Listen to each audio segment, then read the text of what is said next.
अस्सलाम वालेकुम फ्रेंड्स, उम्मीद है आप सब ठीक होंगे। आज पब्लिक एडमिनिस्ट्रेशन का लेक्चर नंबर 3 हम स्टार्ट कर रहे हैं। ये CSS रिलेटेड सिलेबस को कवर करता है। पिछली वीडियोस देखने के लिए आप काइंडली लेक्चर नंबर 2 एंड 1 देख सकते हैं। स्टार्ट करने से पहले कहूँगा, अगर आपने मेरा चैनल अभी तक सब्सक्राइब नहीं किया तो काइंडली सब्सक्राइब कर लें। Thank you. आज हम देखेंगे approaches to public administration. Outline ये सिंपल दे दी गई है, जो हम नेक्स्ट इसको स्टडी करेंगे। हिस्टोरिकल अप्रोच है, लीगल और institutional approach to public administration. आज हम ये सिर्फ 3 अप्रोचेस को देखेंगे। नेक्स्ट वीडियो में बाकी जो अप्रोचेस रह जाएंगे उसको हम देखेंगे।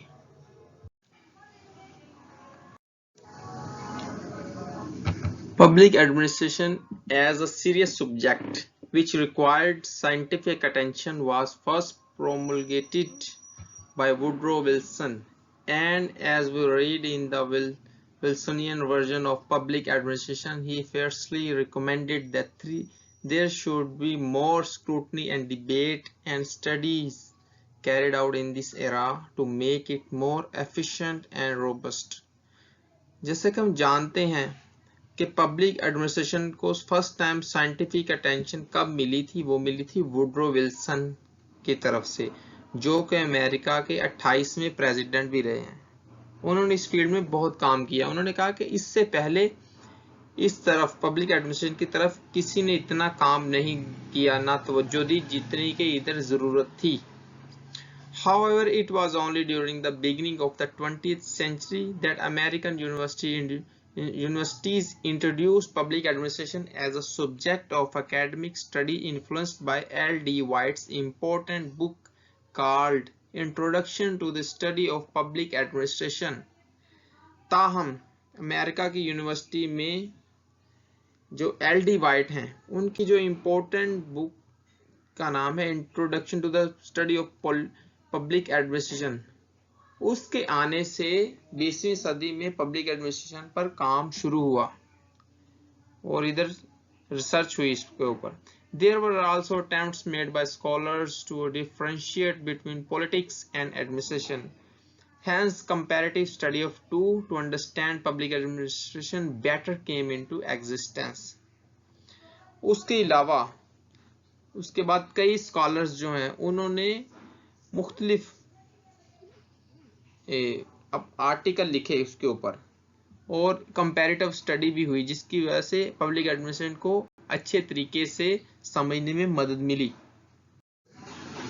After the second world war, behavioral sciences were quite a hot debate in the academics, with a lot of research and work carried out in the field. Second world war के बाद behavioural science को ज्यादा तवज्जो मिली, जो कि हम जानते हैं, अगर आपने पॉलिटिकल साइंस पढ़ी हुई हो तो वहां भी आप देखेंगे बिहेवियरल साइंस का सब्जेक्ट है। बाकायदा ये अप्रोच है, बहुत फेमस ये आर्टिकल है। ये मोस्टली क्वेश्चन पूछा जाता है अगर आपने मास्टर के एग्जाम दिए हैं पॉलिटिकल साइंस में या कोई भी कंपैरेटिव एग्जाम हो, इधर मोस्टली बिहेवियरल साइंसेस के रिलेटेड क्वेश्चन पूछते हैं। And recently, with the advent of technology in every walk of life, and a common consensus amongst authors and scholars that both public and private administration are similar in many manners, the management science approach to public management came into existence. जैसा कि आप जानते हैं कि science और technology के अरूज पर जाने के साथ साथ ही ऑथर्स और स्कॉलर्स का इस बात पर इत्तेफाक हो गया कि पब्लिक और प्राइवेट एडमिनिस्ट्रेशन तकरीबन सेम है। The newest approach is that of policy analysis approach, since the government is venturing into new areas and different activities with increased involvement in welfare programs.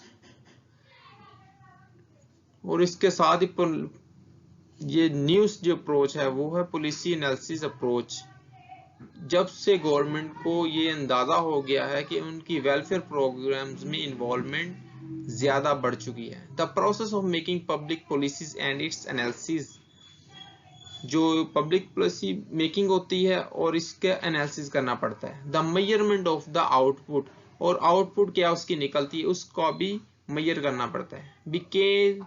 became the new areas of study for the scholars and subject matter expert। इस वजह से वो कह रहे हैं policy analysis approach को तकवीयत मिली, उसकी वजह से वो ज्यादा पॉपुलर हुई। इन द सब्सिक्वेंट आर्टिकल्स, चले हम इसे स्टडी कर। अच्छा, ये है historical approach to public administration. Basically असल ये देख चीज है पढ़ने वाली, वो तो मैं एक तमहीद बांध रहा था ताकि आपको थोड़ी अंडरस्टैंडिंग हो जाए कि अप्रोचेस किस तरह कैसे काम कर दी। The historical approach to public administration focuses on the administrative systems, process and policies practiced in the past and then try to interpret them relevantly in the context of present time। अच्छा, वो कहते हैं historical approach है ये माजी में होने वाले जो पब्लिक एडमिनिस्ट्रेशन रिलेटेड कोई भी उसमें जो तब्दीलियां हुई या माजी में कुछ पॉलिसीज बनी उन पर काम किया, उनको प्रेजेंट जो मौजूदा है उन हालात में उनका जायजा लिया जाता है, तजिया किया जाता है, उनको इंटरप्रेट किया जाता है ताकि वहां से कुछ रहनुमाई मिल सके। The study of history is often cited as important to understand the present as well as the future। Just study of history, history की जो स्टडी है इससे हमें अहम चीजें समझने को मिलती हैं प्रेजेंट के हवाले से, और मजीद ये कि हम फ्यूचर के बारे में भी इससे मदद लेते हैं। The study of public administration also cannot be complete without understanding the evolution and progress of civilization. Public administration तब तक कंप्लीट नहीं होती, इसकी स्टडी तब तक कंप्लीट नहीं होती जब तक हम ये ना देख लें कि तहजीब में किस तरह अरूज पर पहुंची, किस तरह उनमें इर्तिका का अमल हुआ, किस तरह वो एवोल्यूशन हुआ उनमें। This approach helps the scholars and students to understand that how the government adjusted its administration and functioning with changing times and what ramifications it had। ये अप्रोच हमें ये सिखाती है स्कॉलर्स को और स्टूडेंट को समझने के लिए कि गवर्नमेंट ने बदलते हुए हालात में खुद को किस तरह एडजस्ट किया। The study of the past also provides crucial information regarding why some methods, policies, systems, etc. were adopted and which needs did they address। इसकी स्टडी से हम ये भी पास्ट की स्टडी से हमें ये भी इंफॉर्मेशन मिलती है कि कौन से कि कुछ मेथड्स पॉलिसीज क्यों इस्तेमाल में लाए गए, कि क्यों उन्हें अडॉप्ट किया गया था। नेक्स्ट है legal approach to public administration. The legal approach throws light on the legal framework in which the public administration operates but excludes other important informal aspects like sociological and psychological dynamics at play and therefore is considered an incomplete approach by many scholars।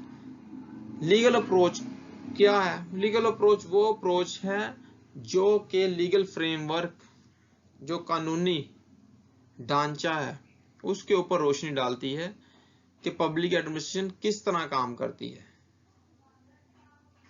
यानी कि कानूनी ढांचे के related ये approach होती है।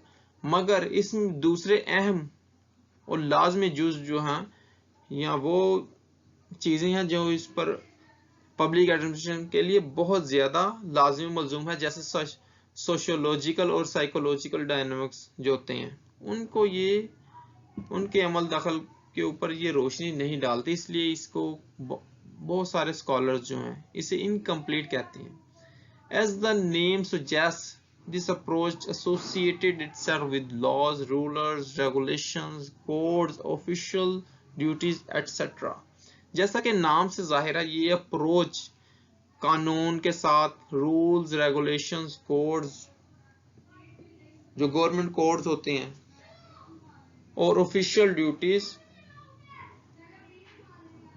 के मुतालिक होती है। It also described the power limitation and discretionary powers of the authority and judicial decisions.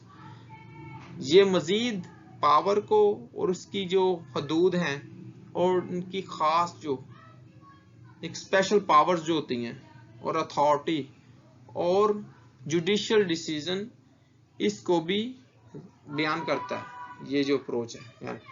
Many countries, especially in Europe, like Germany, France, Belgium, and others, have adopted the legal route to study public administration. Europe में जो खास तौर पर अहम ममालिक हैं जैसे Germany, France, Belgium हो गए, और इसी तरह कुछ और ममालिक ने भी लीगल रूट को स्टडी करने का बाकायदा काम किया है। It works well for these countries as they have two distinct divisions of laws, the constitutional and the other administrative. अच्छा, तो इन कंट्रीज में ये जो अप्रोच है अच्छे से काम क्यों करती है? क्योंकि इधर बाकायदा वाज़े दो डिविजन्स हैं कानून की, जैसे एक कॉन्स्टिट्यूशनल होगी और दूसरी एडमिनिस्ट्रेटिव होगी। The constitutional law mainly dealt with the interrelation of power between the legislative, executive and judicial branches of the government, while the administrative part concerns itself with the functioning of the public organization. वो कहते हैं constitutional law जो है ये किसकी चीज के साथ डील करता है? ये इंटरप्रेशन करता है बिटवीन पावर, लेजिस्लेटिव होगी, इन तीन ब्रांचें हैं ना, लेजिस्लेटिव, एग्जीक्यूटिव और जुडिशियल, इन तीनों ब्रांचेस का आपस में रिलेशन और पावर्स इनकी उसको डील करता है। और दूसरा पार्ट जो है इसका पब्लिक, जो एडमिनिस्ट्रेटिव पार्ट है वो किस चीज को डील करता है? वो फंक्शन को, कि पब्लिक ऑर्गेनाइजेशन किस तरह फंक्शन करती हैं, उनका आपस में जो कंसर्न है उसको डील करता है। Institutional approach to public administration. The institutional, sorry इधर मुझसे गलती होगी, मैंने इंस्ट्रक्शनल लिख दिया, काइंडली इसको ठीक कर लें। ये जो है ना, ये जो इंस्ट्रक्शनल है इसको आप काइंडली कर लें इंस्टीट्यूशनल, सॉरी मुझसे ये गलती होगी। The institutional approach to the study of public administration concerns itself with the